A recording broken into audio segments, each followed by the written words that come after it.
some other terminologies that I'd like to clarify before we get into our topic further, and that is the word Allah.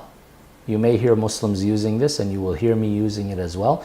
We believe that Allah is the proper name of God, and we believe that proper names are not translated. Just like my name is Sharif in English and in Arabic or in any other language in the world, so too the name Allah, we don't translate it. It doesn't have a masculine or feminine form. It doesn't have a plural or singular form.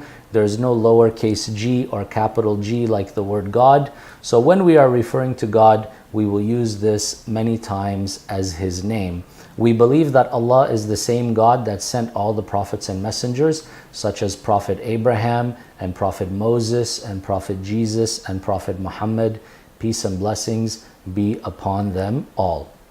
We believe that Allah from day one has only sent one religion.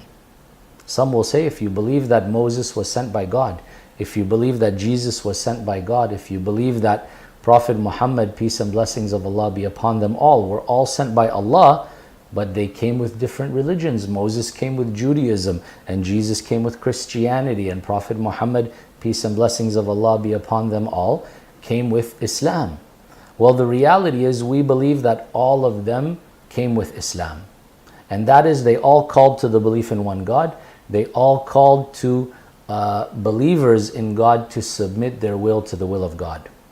What we have in the world today is many people will say, I recognize that there is a God. I believe in God. But when you ask them to submit to God, to worship God, to follow God's way, they say, no, I will live the way that I want to live, and I am a good person. But the important question becomes, what is the definition of being a good person? What is the definition of right and wrong? There are some points that all of us can agree upon, but there are many issues where we will disagree. Where someone will say, I think there's nothing wrong with drinking alcohol. I think there's nothing wrong with committing fornication. I think there's nothing wrong with doing this or that.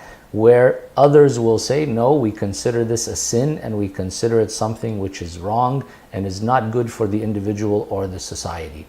We believe that Allah is the one who dictates how He should be worshipped, and that Allah is the one who tells people the way that He wants them to follow, which will be beneficial for them in this life and more importantly in the hereafter. And we believe that that way is Islam.